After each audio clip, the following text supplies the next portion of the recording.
Let's assume you've already found a location for your project and have just dropped a place mark. The yellow pushpin is flashing and the new place mark window appears. It's a good idea to stop and name the place mark before doing anything else. You don't have to name place marks by locations. You can give them any name you like. For Google Lit trips, frequently naming them by chapters is a better idea. I'm going to change the name from Untitled to Eugene O'Neill because this place mark is going to be about his home in Danville, California, where he wrote several of his most famous plays. But whatever you name your place mark, remember the entire name will appear in the Google Earth viewer, and the view can get pretty cluttered with several long place mark names crowding the screen. Adding image to a place mark is easy. First, make sure you have the description tab selected. Then click the Add Image button to show this panel, where you will simply paste the image's URL. By the way, URL just means the web address for the page where the image exists online. Here's a photo of Eugene O'Neill's writing desk that I posted to my Flickr account.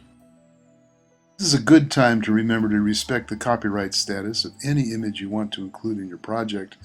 This is always important, but particularly important for those hoping to submit a project to Google Lit Trips for possible publication.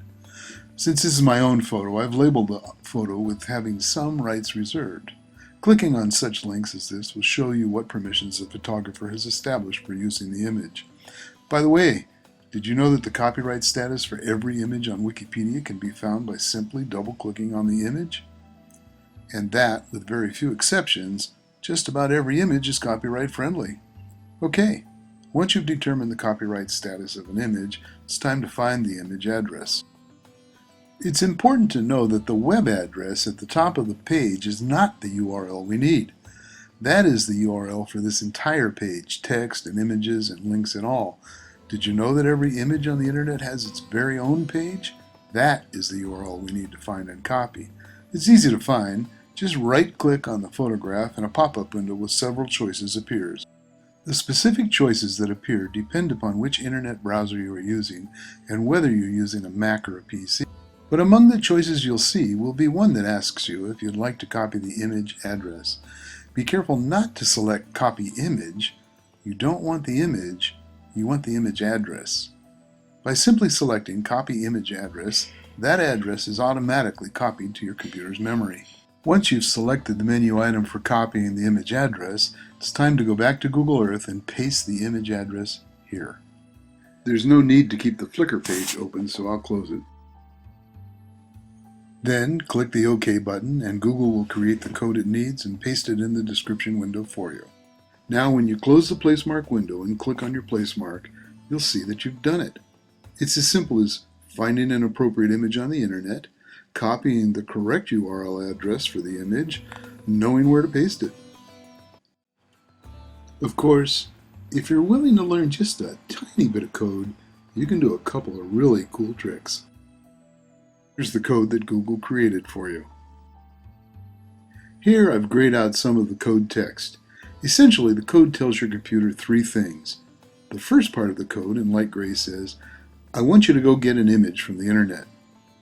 Then the black text says, here's where you can find that image. And finally, the second section of gray text says, that's it. I don't need anything else right now. The problem here is that the image is too large. It will cover way too much of the Google Earth viewer. Thankfully, learning just a tiny bit of additional code can take care of that problem for us. Place your cursor just to the left of the very last piece of code, right about here. Now type a space, followed by the word with, an equal sign, a quotation mark, and the number 400, and finally another quotation mark. You don't really need to know what the 400 measurement means, and you don't need to worry about the height. Google Earth will adjust the height according to the width you entered. With that little piece of code, when your placemark window appears, the image will now look like this. Want the image smaller? Replace the 400 with a smaller number. If you want it larger, that's right, type a larger number. It's that easy.